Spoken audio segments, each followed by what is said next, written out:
Melalui laman penerimaan peserta didik baru atau PPDB DKI Jakarta tahun ajaran 2024-2025, pengumuman hasil PPDB tingkat sekolah dasar dan sekolah menengah pertama atau SMP tahap 2 telah diinformasikan pada Rabu 26 Juni 2024. Bagi peserta didik baru yang lolos dapat melakukan tahapan lapor diri atau daftar ulang verifikasi data di sekolah tujuan masing-masing dengan membawa beberapa persyaratan seperti KK dan akte kelahiran calon peserta didik.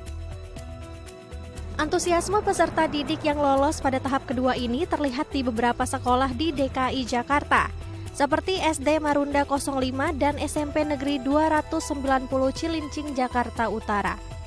Sejak pagi hari, puluhan orang tua siswa sudah berkumpul melihat pengumuman hasil di papan nama sekolah. Terdaftar ada sebanyak 179 calon siswa sekolah dasar Marunda 05 yang berhasil lolos di tahap 2 jalur zonasi. Setelah melihat pengumuman, orang tua siswa melakukan lapor diri calon peserta didik baru atau CPDB yang dilaksanakan pada tanggal 27 Juni sampai dengan 28 Juni 2024. Pada tahap lapor diri, calon peserta didik baru harus membawa kartu keluarga dan akte kelahiran asli. Nantinya, persyaratan tersebut akan diverifikasi pada sistem PPDB Jakarta.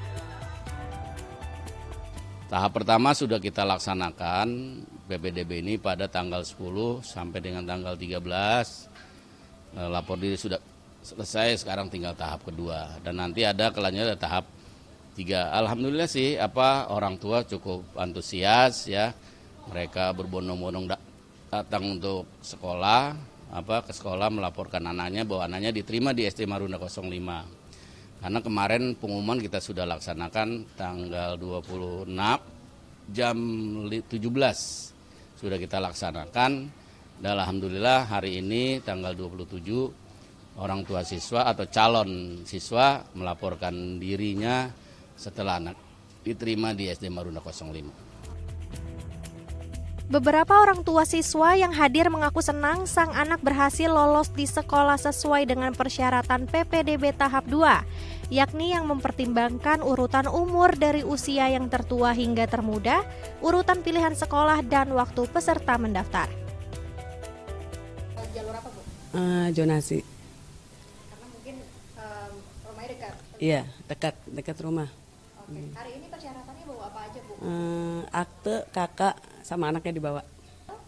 Iya, sebelumnya yang tahap pertama nggak ada namanya. Jadi yang di tahap kedua ini ada namanya. Tahap 1 kenapa nggak ada namanya, Bu? Kegeser terus sih, karena umur mungkin. Umur yang tahap pertama agak ini tua. Terus yang ke tahap 2 ini baru? Baru keterima. Sementara itu di Sekolah Menengah Pertama atau SMPN 290 Jakarta juga turut melaksanakan lapor diri. Ada sebanyak 173 calon peserta didik baru yang berhasil lolos melalui jalur zonasi, akademik, KJP, dan afirmasi. Meski melalui pendaftaran online, menurut Wakil Kepala Sekolah Bidang Kesiswaan SMPN 290 Jakarta, Sunandar mengatakan PPDB tahun ini berjalan dengan baik tanpa adanya kendala. Pendaftaran online itu tidak ada kendala. Yang kendala adalah orang tua yang siswanya umurnya belum sampai. Misalnya batas umurnya di sekolah kami kan batas terakhirnya zonasi adalah 13 tahun 6 bulan. Tapi ada orang yang umurnya 13-12 tetap ngotot pengen masuk. Tapi udah nggak bisa karena ini sistem.